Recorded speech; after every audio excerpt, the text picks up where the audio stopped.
saya, parang tropang lagi mong kasama.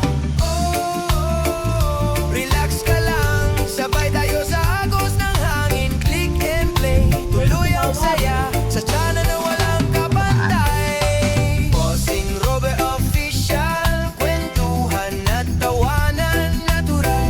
Adventure sa daan, kahit sa tahanan o paligid man yan, di mo pagsasawaan. Kung po dito mga kabosing, Good vibes lang. wala na akong wala akong matapakang lupa. Yung pala ay puro damo na. So yes mga kabosing, good morning, good morning. Magandang umaga kahit medyo masama ang ano ko, pakiramdam. So andito tayo sa Batangas para mag-relax, ngunit hindi na yata ako ma-relax dito. Ayun mga kabosing, kung matandaan yung vlog ko ay medyo nung kahapon ay parang naputol ng alanganin. Ayun, nalobot kasi ako mga kabosing kasi medyo gabi na rin. Kaso may nangyaring hindi maganda mga kabosing. So yan mga kabosing, na-aksidente pa ako ngayong hapon. Diba nagpa-vlog ako kanina. So nung hapon na, magpapahinga na sana ako. Nakita ko yung daan dito sa tabi ng bahay ko na napakadamo. Kaya ano ba yung oras no? 6:30. Sinubukang linisin. Doon ako napatungtong sa doon ako napaapak sa wala na palang lupa, puro pala damo. Ayun, nahulog kong pababa. Ayan ang mga kabosing. Sakit, balinok-nok. Anong tawag doon?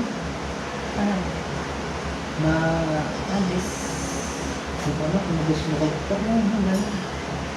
Anong ginawa nito?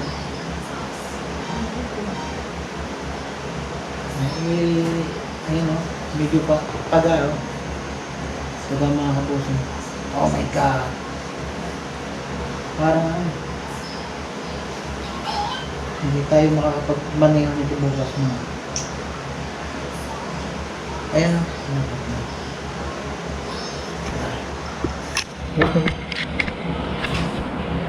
bintog na bintog siya. Ang dumi ng kamay ko kasi nagdadamo ako ng mga wala kaming guantes. Mga 6:30 na, dilim na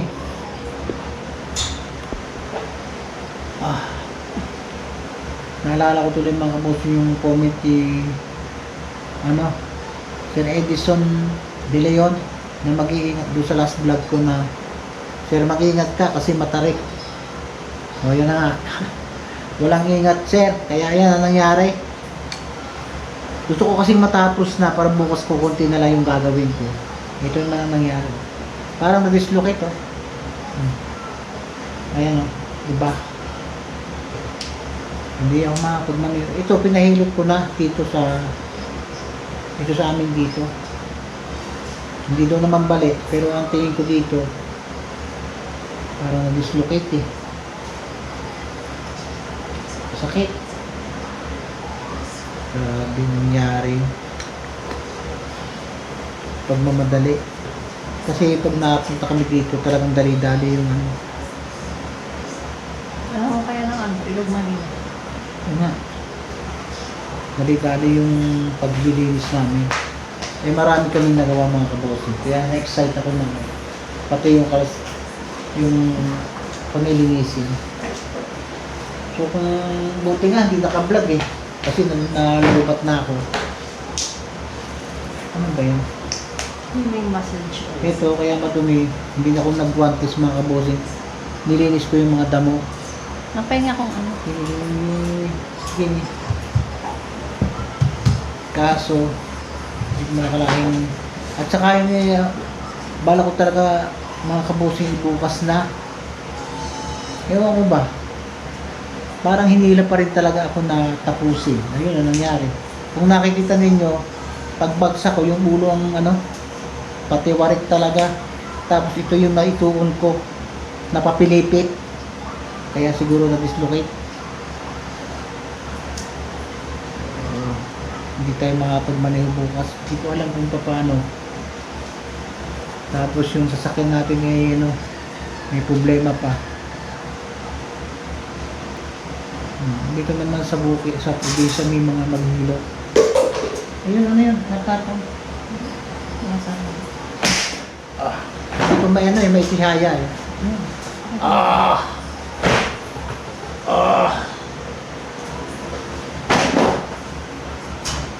Dito may tihaya. Huwag mong pilitin. Hayaan mo lang. Ano ba? Ano pa kung pagmamaliho to? Hindi lalo maaari ito. Ito ang ano, sa kaliwa. Dito nga, Kaliwa, ito ang cambio. kaya 6:30 na, dilim na mga kabosing. Hinabol pa rin talaga tayo ng ano, ng disgrasya. Pwede naman bukas na yun eh. Kung hindi tayo makakapaglinis bukas mga kabosing. May hindi makakapag- Wala na. Sige. Tingnan natin kung anong magagawa. Ang lalo maano. Himay oh. Balik ko ulit bukas sa maghihilo. Ah, ito? Kaya kung... Pero napalagutok na niya eh. Sabi niya. Okay. Kasi kanina hindi niya mapalagutok talaga. Tagal. Oh, pinalagot ko yun. Oo. Nag-dislocate nga daw. Yun. Grabe. Ano kasi yun eh. Akala ko may lupa pa, yung pala damo na lang. Pagtapa ko, yun. Buti yung itak mga kabosing, yung itapon ko kung hindi baka siya maging unan.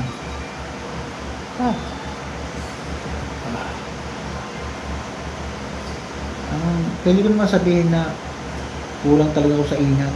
Kasi nga, wala eh. Familiar naman ako dun sa lugar.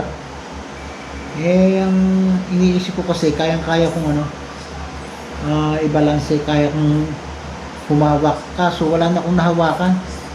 Yung mga hinawa kong bagin, puro mahuhunak. Kaya dalagalan na akong pababa. Ito nga, masakit pa rin ito eh. Set na to. First time kong na-dislocate ng ganito mga kabosin.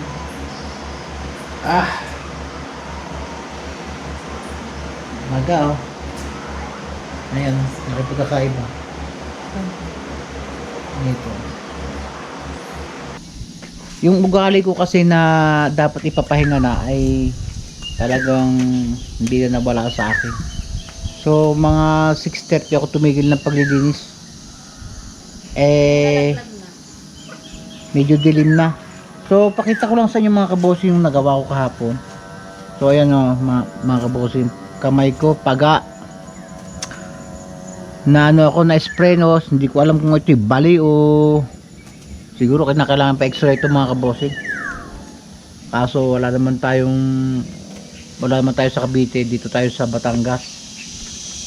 So aray ko po, pati tuhod ko mga kabosin no. Grabe ang nangyari sa akin kahapon. So kahapon, ang una kong yung daan ay ang naglinis ay yung aking anak.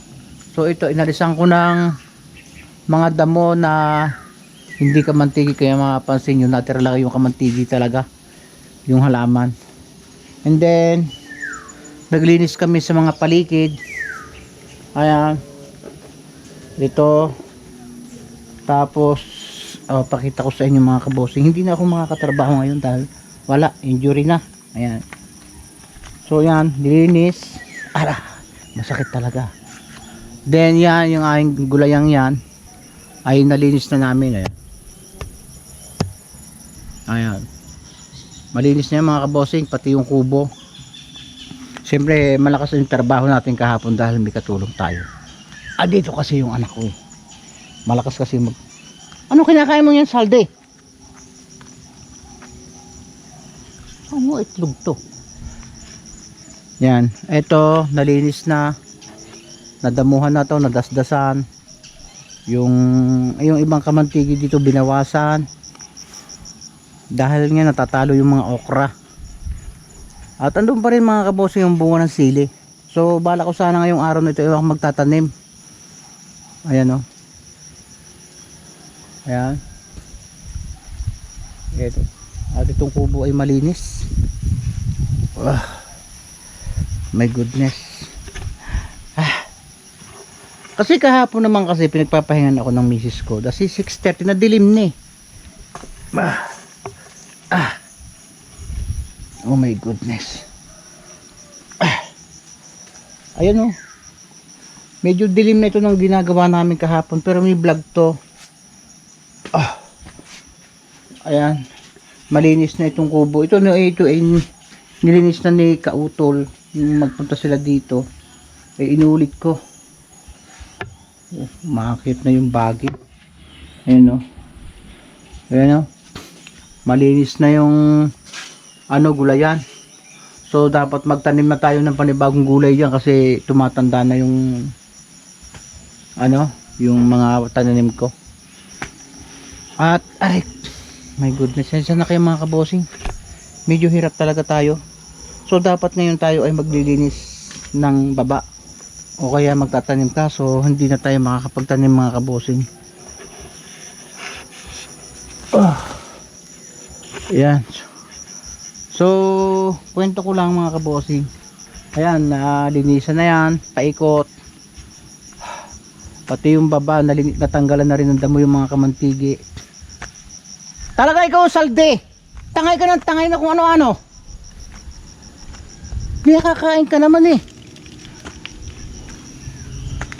Ayan. Kaya kung makapansin nyo, diba, wala na siyang damo, puro na lang ang kamantigi ang natira. Malinis na rin. So malaki ang natrabaho namin mga kabosing kahapon. Kaya lang wala eh. Ang naging problema kasi mga 6:30 ito ang nangyari. Andiyan ako, tapos nakita ko yung right of way na pababa ay sobrang damo. Ayan, pakita ko sa inyo yan. Ayan, sobrang damo. Ayan, dito masyadong madamo. Ayan, yung matarik na yan sa to hanggang doon. Pagdating ko sa niyog na yon, hindi ko matabas yun sa ibabaw. So umakyat ako mga kabosing. Yan, tinabas ko to, napakalago na, halos wala nang daan eh. Pagdating doon sa puno ng niyog na yon, hindi ko matabas yung ibabaw kasi malalim na. My goodness. Hila yung pa. Hindi hakbang eh, hila eh. Ayan, si Manang doon sa damuhan. Eto, paliwanag ko sa inyo mga kabosing. Kwento ko lang, share ko lang, kasi nga hindi nga tayo makakapaglinis ngayon. Eto, natabasan ko na to, dilim na. Ang takbo ng isip ko, gusto ko sanang matabas to para bukas, kabukas hindi na ako magtabas, bubumbahan ko na lang sa damo. Pagdating dito mga kabosing, kasi akala ko may lupa pa to kasi malago eh. Pagtungtong ko dito mga kabosing, wala akong natapakang lupa, yung pala ay puro damo na. So habang nagtatabas ako, nawala na outbalance na ako, nagtihaya akong pahulog pa ganun, ang ulo sa ilalim, yung bagsak ko. Buti yung itak na hindi ko siya nagawang unan. As in talaga yung ulo ang parang tihaya ba mga kabosing. So talagang naghahanap ako ng mahahawakan, wala akong mahahawakan, kaya talagang totally bagsak ako mga kabosing. So ang naituon ko sa baba ay ito, kamay. Pero ramdam ko na na-dislocate yung kamay ko. Then yung tuhod ko, late ko na naramdaman na masakit din pala. So yun, dilim na. Grabe nangyari mga kabosing. Parang humabol pa yung aksidente yun sa gabi, na talaga naman dapat ako magpahinga gabi na eh. So ito naman, nagdiretso na yung anak ko kasi malago ito mga kabosing, halos wala nang makita yung daan eh, abot dun eh. So ang hindi ko rin talaga natandaan na ito pala ay wala ng lupa. Damo na pala. Kaya pagtapa ko, totally tihaya ako. Wala kasi ako nahawakan. Kaya ito nangyari, maga. Oh. So yan mga kabossing, at hindi ko alam kung pag hindi ito nagbago, di aray. X-ray ko pa rin. Kaya mapapansin nyo, madudumi yung kamay ko. Wala kasi kaming guantes. Hindi naman pwedeng maghugas daw ng my god, nagde-dislocate pa rin talaga yung tuhod ko kaya ganun, hindi naman pagani. Bakit? Ang sakit yung itlog mo doon nasa basura, kinalka lahat ng asong yan, balat ng itlog. Oo, yun mga kabossing, at yun nga naisip ko kahapon na kaya ako nauwi ng Batangas para ma-relax. Ang problema pagdating dito sa Batangas, napakarami naman dapat gawin mga kabossing, linisin. Hindi ko mainugali na pahiga-higa dyan, paupo-upo na. Nakikita ko naman na maraming trabaho. Yun ang aray ko. So kahapon ay nagpahilot ako dito sa maghihilot dito sa Batangas, dito sa amin sa barangay. Ang sabi naman ay hindi naman bali, parang ma-dislocate lang talaga. Talagang siya kung naituon pagbagsak ko wala kasi akong kalaban-laban So yan maga. Ang problema mga kabossing ay ang paano kami makakauwi ay hindi ako makakapag-drive. Masakit ang tuhod ko. Sakit ng langgam po. Napagkagatan ng langgam mga kabossing, hindi pa ako makatakbo Pagdali ko na rin. alisin mo na. Yan. Kaya wala tayong magagawa. So minsan yung takbo ng isip natin, kasi yun ang talagang nagiging ugali ko, lalo pag nandito ako sa bukid. Kahit doon sa Cavite mga kabossing, pag may ginagawa ako sa sasakyan, gusto ko kahit gabi na tapusin para mang akala mo wala nang bukas. Pero siguro talaga ma-aksidente. So yan nangyari sa atin. Pagana, hindi ko alam kung ano kaya ito, dislocate lang ito, bali. Hindi naman, tayo naman talagang tinatanggap natin yung mga ganyang pangyayari. Hindi naman tayo, para alam naman yung may anxiety ako, kaya adjust ako agad. Oops, wag kang wag kang nervous yun agad talaga ang tinuturo ko sa sarili ko. Kasi nung bumagsak ako, wala akong kasama mga kabossing, tinabagan ko yung anak ko na yun nga. Tapos pagbagsak ko, parang parang wala akong nagdilim yung tingin ko, kasi ulo yung una dahil tinawagan ko, sabi ko pahingi akong tubig dahil parang nagdilim na yung tingin ko yan, ang hirap. So yung pagmamadali natin at yung plano natin kahapon ay hindi na matutuloy, yung paglilinis doon sa kababaan. So nakapaglinis pa rin talaga kami ayan pati yung mga kamantigin na alsa namin ng dahon yung aksidente nga naman hindi ko malubos maisip. Grabe. Kung tayo may magmumukmuk at masakit at ating isipin lang yung sakit, wala, lalong sasakit yan. Kaya pero kung hindi ito ganito, kaso yung tuhod ko sumakit siguro to na na may tinamaan. Nung mangyari kasi nakalakad ako ng ayos kaso nung ako nagpapahilot biglang sumakit. Ayun na, sabi, tinatingnan ko rin, sabi hindi naman, nabulbog lang yan. So yan mga kabossing. Kaya dun sa mga kaibigan natin, mga viewers natin, mga farmers, konting ingat lang po pag ganito matatarik yung mga lugar. Talagang kasi sanay naman akong bumaba ng ganyan. Ang katwiran ko, kaya ko itong i-balance kahit medyo matarik. Hindi ko may taas. Hawakan ko lang yung ilong ko pero hindi ko wala talaga totally hindi ko alam kung paano kaya ito. So ang ating balak talaga kahapon ay ito yung hagdang ito ang nagbalis na yung anak kong bunso. Kita naman nyo sa aking vlog kahapon. Problema ko, ano kaya maganda? Ayan, mas maganda pala yung paganyan kaysa dun sa kabila. Ayan. Dapat din lang pag ayan. Hindi makahawak ng ayos oh. Hindi tayo pwedeng padala dyan sa sakit na yan. Walang mga nak, doon mo umpisa sa kailaliman. Yung ano, yung padasdas lang, yung pang manipis, yung ginagawa ko para hindi malubog sa lupa. Yung anak ko na lang ang ano, maglilinisin ko. Tingnan mo rin, para may ilang mga puno dyan na pipino. Nakita mo? Meron dyan. Meron dyan. Baka ikaw ay so buhay nga naman talaga. Hindi mo ano. Ang ginawa ko na lang mga kabos, ipinost ko yung aking kamay at parang pinare-relax ko yung sarili ko na wala yan. Pero sa totoo lang, ang sakit. So itong bala ko sanang ano, tanggalin yung mga anong itapon sa gilid, linisin. Kaso talagang hindi ko kalain na magkakaganito.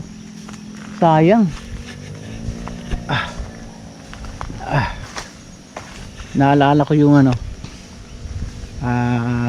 comment ni Sir Edison, shout out po sir, na yung last vlog ko dito na ingat po kayo sir at matarik. So yun nga sir, yung walang ingat, ito yung nangyari. Nagkatotoo na yung paalala mo na hindi ko pinapakinggan. So doon talagang wala akong magagawa. Yan, medyo padasdas na para hindi ano. Meron niyang pipino. Aray ko. Wala nakikita? Oo, kalabasa yan. Yan yung pipino, yung dilaw na yun. Pipino yan. Dapat ginahawakan mo para tumibay siya. So hindi tayo pwedeng bumaba mga kabosin kasi baka tayo madublihan. Ayan. Yung mga ito ang bala ko sana nga. Please ba? Parang pakalaykay para ano. Yan. So hindi ko lang alam kung matapos ito ni rap-rap kasi ano yan, ganyan. Yan. Yung madala lang ang damo. Ay, hindi man patabalin mo na konti. Yan.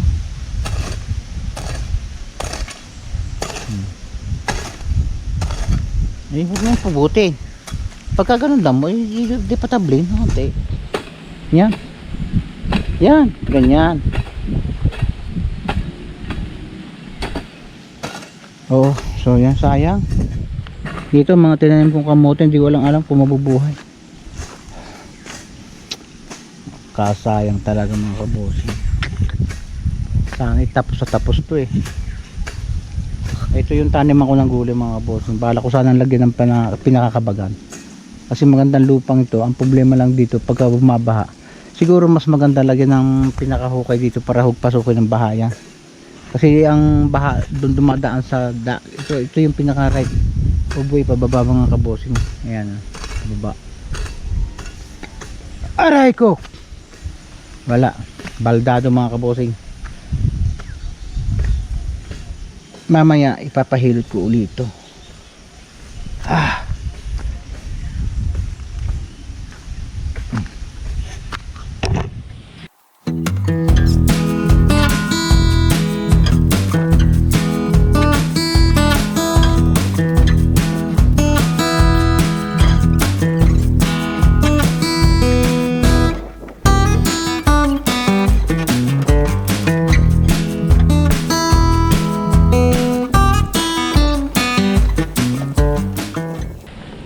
Okay naman mga kabosi yung tuhod ko. May mga position lang na sumasakit na basta-basta sasakit. Pero nailalakad ko naman. Parang tinamaan na bulbog lang. Ito talaga hindi kaya igalaw. Tingnan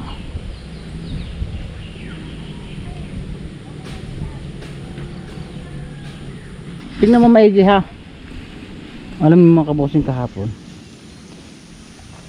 kung wala akong kasama, talagang lalakad ako mag-isa punta doon sa taas eh. Humingi na lang ako ng tulong sa bayaw ko dahil yun nga na siya nangyari, kasi nagpapahanap ako na maghihilot, kasi hindi naman pa pwedeng dalim sa doktor tong ganito. Baka nabalian na, kukuha na ka pa ng dugo, i-examinin ka pa, ang pinapagamot mo lang naman na-dislocate. O baka ang paindis mga kabosing sabihin sa akin doktor may acidic po kayo. Butya na buhay yan. Kaya ito, meron daw dyan sa part ng Carmona na nagagawa ng hill, kaso dapat daw siya yung unang gagalaw sa ganyan, kaso na ipagalaw ko na tingnan natin kung ano. Pero ang tingin ko naman mga kabosing, na-dislocate lang to, kasi kung bali ito, sobrang sakit ang abutin ko dito.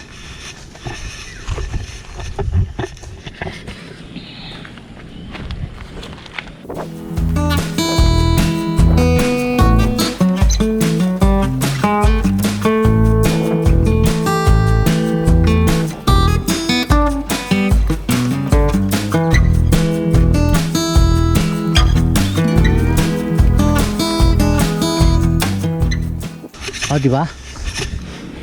Kahit pa paano may nagagawa tayong mga kabosing. Kaysa naman uupo tayo doon sa taas, iisipin natin yung sakit. Wala. Ang tendency ng isip natin ay masakit. So sa ganitong sitwasyon, lalo kung taga dito ka sa bundok, dapat malakas ang loob mo mga kabosing. Hindi pwede ito ang lalangya-langya. Na siguro naging instrumento ko kahit nagka-anxiety ako. Pag sinabi kong kaya ko to, gagawin ko ng paraan.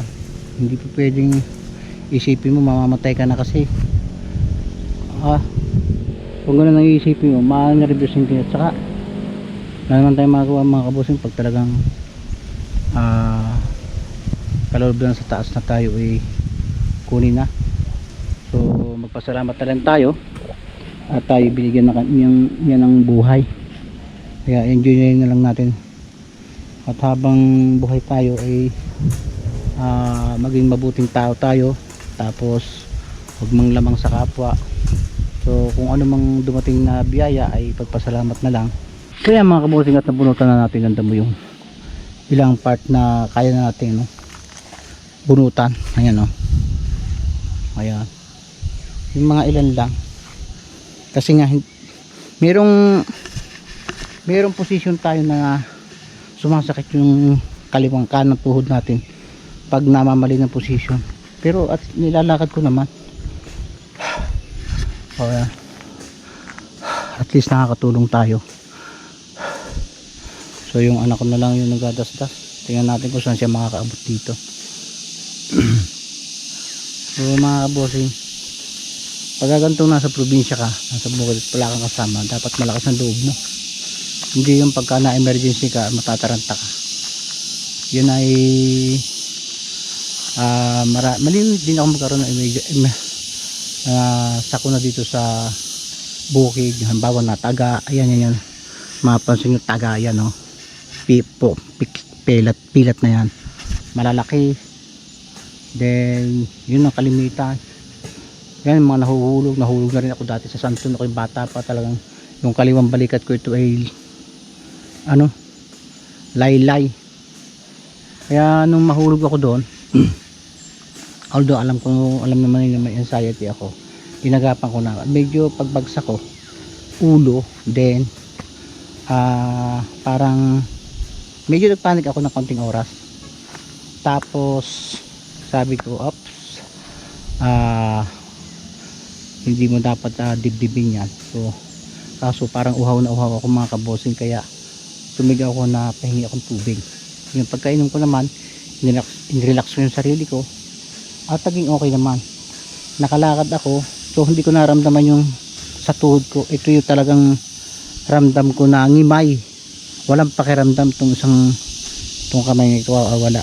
Kasi ramdam ko na, na ano na balinuknok siya nung madagalan ko ang kamay. Bali sinuporta ko siya, kaya lang siyempre mabigat din ang katawan natin at nabigla, kaya hindi siguro kinaya. Yan yun, dislocate. Tingin ko dislocate lang naman, sana dislocate.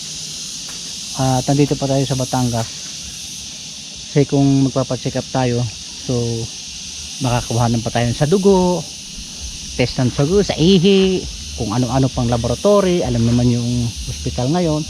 So baka at ang ending ay sabihin sa akin ng doktor na mayroon po kayong acidic na ang layo sa pinagpapacheck. Yun, so maraming alam ko na tablado ko na kaya sabi ko pahilod ko na lang, pero pag hindi ko mag-iiba ay pa-x-ray natin. Pero ang tingin ko dislocate kasi naiano ko, kaya lang maga, kaya masakit. Yan, ituong kasi ito yung matagal na pagaling ng ganitong mga pangyayari, kaya easy lang tayo mga kabosing. Something yung mga naramdaman natin pagka binibi natin ay lalong ang tawag kong sa tao ay nagpapasigla, kaya easy lang. Try natin kung anong mga gawa pa natin. Huwag lang tayo pupunta sa mismong Matarik dahil baka madulas tayo. Wala naman tayong pantaban. Talagang anong nangyari kasi doon, talagang wala akong nahagip na mahawakan pwede naman akong magpadulas pababa kaya lang pagbaba ko nagtihaya akong ganyan para magsak ng tarong totally bagsak, pati likod ko, ulo. Buti na lang yung walang nabagsak ang bato or at saka yung itak, buti na itapong ko. Kung hindi ko napatapon baka siya pang naging unan ko yung itak. Kaya talagang salamat na rin at ganun lang nangyari. Kaya galing din yan mga kabosing. Konting lakas na ng loob. Try natin magbulot-bulot pa para at least makatulong tayo para madaling matapos mga kabosing. Ganyan talaga ang buhay. Wala tayong magagawa. So kung hindi natin i-accept yung mga nangyayari sa atin, para pa tayo. Ang mahalaga mga kabosing ay nabubuhay tayo ng marangal. Isa pa, habang buhay tayo, kinakailangan natin maging mabuting tao. At least kung yung oras na natin ay wala tayong regret na kaya siguro ako nagkaganito ay marami akong ginawang kasalanan. So kung tayo mamamaalam at wala, so isipin na lang natin na talagang yun ay kaloob ng Panginoon Diyos sa atin. So hindi ko nga alam kung paano nagagawa ng ibang mga gumagawa ng masasama yung trabaho nila, paano nila napapanghawakan yung siguro yung mga taong ganun walang konsensya mga kabusing yan. Kaya ako maging sa pera man mga kabosing, diyan ako mahina. Ayaw ko na nanggugulang ako sa aking kapwa at diyan ako galit talaga. Pero marami akong na-encounter na ganyan, katulad nung last week may nag-apply sa akin driver na wala daw pang kailang pamilya. So nakaawa naman ako, binigyan ko, pero nung makabiyahe iniuwi naman ang sasakyan pero hindi na ako nag-boundary. Sira pa mga kabosing. At ito namang isa nag-apply din, kaso sira yung jeep, pinagawa namin, pinabili ko ng pyesa, binigyan ko ng 1,200 pambayad. So hindi na po bumalik yung pera, hindi na rin pati yung pinagpagawa in-scam din. So bahala sila sa buhay nila, yun lang. At tuloy-tuloy lang mga kabosing, burot-burot tayo dito para at least may makatulong tayo kay hirap ka.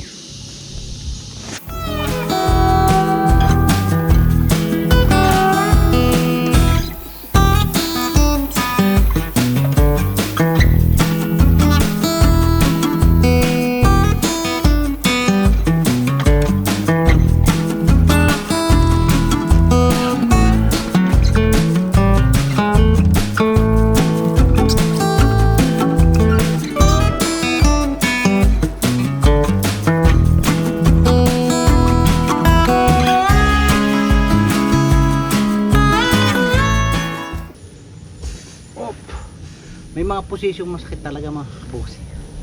Pero okay naman. May posisyong masakit.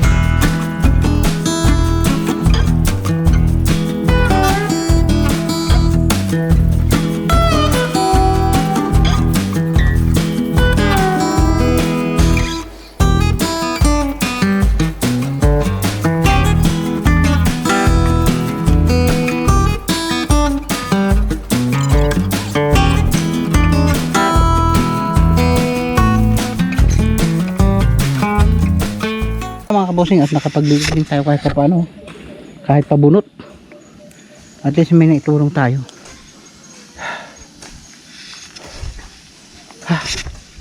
Diba? Nakakatrabaho din tayo kahit paano, kasi hindi natin pwedeng bibihin itong nangyari sa kamay natin eh.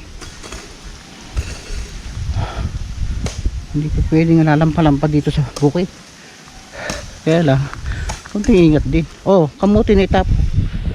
Konting ingat din.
So ayan,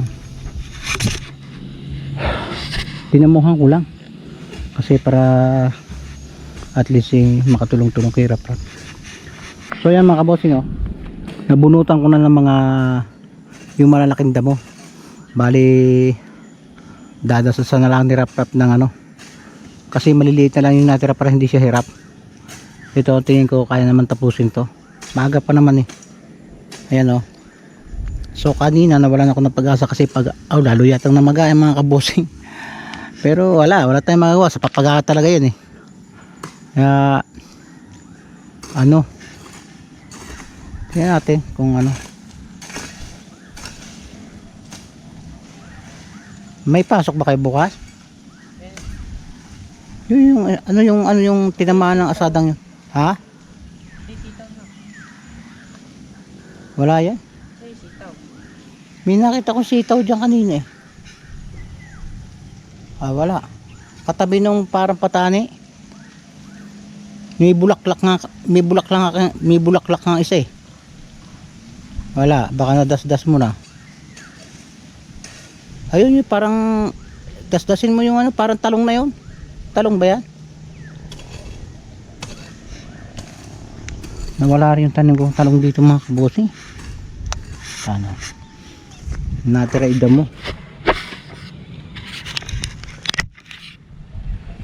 So yung mga kabosing, at tatapos na rin kami dito sa baba. Kumain na ako matanda. Ayan, dati ito ay nilinis pala ni Mingis ayan nilis niya yung damo. So ayan, nakapaglinis din na tayo mga kabosing, kahit bali-bali ang ating kahit injury. Yung mga kabosing, dito na tayo sa bahay sa Cavite. At yung huling vlog ko, yung naglilinis ako, okay pa yung kamay ko, hindi pa namimigat. Kaso nung pagkatapos namagana ng sobra, ayan bumigat na siya mga kabosing. At dinamdam ko na dinamdam ko na. So nagpahilot muli ako. Sabi nila wala namang bali. Medyo nilalagdat na nga ako mga kabosing. Pero sana mawala din to. Talagang hindi ko akalain na magkakaroon ako ng disgrasya ng kahapon. Kasi sabi ko, pagod na ako, sabi ko, bukas ko nilang tatapasin yung babang yun. Parang yun nga, ang ugali ko, gusto ko bukas konti na lang trabaho, pinilit ko. So nagkagano naman. So, nagmaneho tayo mga kabosing ng isang kamay lang na kailangan kong umuwi dahil sirap-rap naman yung anak ko. Marunong naman kaso wala naman lisensya. Ayan o, dinagyan ko ng tuba, daon ng tuba na may langis. So hopefully mag-iba na ito bukas. At inom ako ng Nipinamic. So ang tingin ko naman talaga hindi naman siya balik, kaya lang talaga na-dislocate lang talaga mga kabosing. First time ko mabalian ng ganito. Hindi ko inaasahan talaga. Wala talaga akong mahawakan. Para bang nahulog ako sa bangin na wala akong mahawakan talaga. Totally bagsak sa baba. Siguro kung kung hindi ko rin ito, siguro mauulo din ako talaga. Depensa ko. Salamat naman at ng Diyos hindi naman ganun nangyari. Ito nga lang alam kong matagal ang paghilom dito dahil na-dislocate, hindi naman ito pwede pang madalian. So pag doon ka nagpagamot sa bukid, sabihin sa'yo na ayun, baka na masama. Siyempre naniniwala din tayo, kaya lang mas una natin yung talaga kung hindi naman ba naman ako nahulog ng ganun, magkakaganyan ba yan talaga? Hindi naman. Parang nga ako yung nahulog sa bangin na walang mahawakan at yung ulo ang una, buti na lang yung binagsak ako damuhan kaya hindi matigas. So siguradong hindi ako makakatrabaho nito mga kabosing. Wala, isang kamay ko na lang yung pagmamaneho ko yun naman kasi sasakyan ko napakalbang manehoin, kaya isang kamay lang kaya. Isa pa, yung isang paa ko nabulbog din yata, may tinamaan na hindi ko alam kung ano. So natapos naman namin yung mga linisin doon, tanimin, hindi ko lang naalis yung yung ibang dapat alisin at hindi naman ako nakapagtanim dahil yun nga, inabot tayo ng gano'n. So, kaya wala rin ako talagang ingat yun ang kinainis ko sa sarili ko parang pakaramdam ko kayang-kaya ko kahit na alam kong alanganin So shout out kay Sir Edison na nagpaalala sa akin na mag-ingat. Salamat sir, pero wala, hindi tayo nakinig yan. So hindi ko lang alam kung baka mapapalimit yung pag-vlog natin kasi isa intindihin ko itong maga talaga mabigat na. At yung mapansin yung sing-sing ko hindi na mahuhugot, bumao na, wala, ayusin mo. So tinuloy ko lang itong vlog na ito mga kabosing para at least may outro ako. So maraming salamat at dun sa mga sumama sa vlog na to. Talagang hindi ko maiwasan na madisgrasya tayo. Hindi ko talagang sabi ko papahinga na ako pero hinila pa rin ako ng sarili ko na halika magtabas pa tayo kahit gabi na 6:30, dilim na mga kabosing. Kaya sisi ako kung hindi ganun, di dapat bukas makakatrabaho. Wala, isang kamay tapos yung isang paa ko parang nabulbog yan, kaya medyo pilay yan mga kabosing. At pasensya na kayo kung ganito lang yung vlog. salamat din sa lahat na sumusubaybay sa Kapanalig Team. Lagi po tayo mag-iingat kahit hindi po ako maingat. Basta safe lang kayo lahat mga kabosing. Salamat sa panonood. Until next video na lang mga kabosing. Bye bye.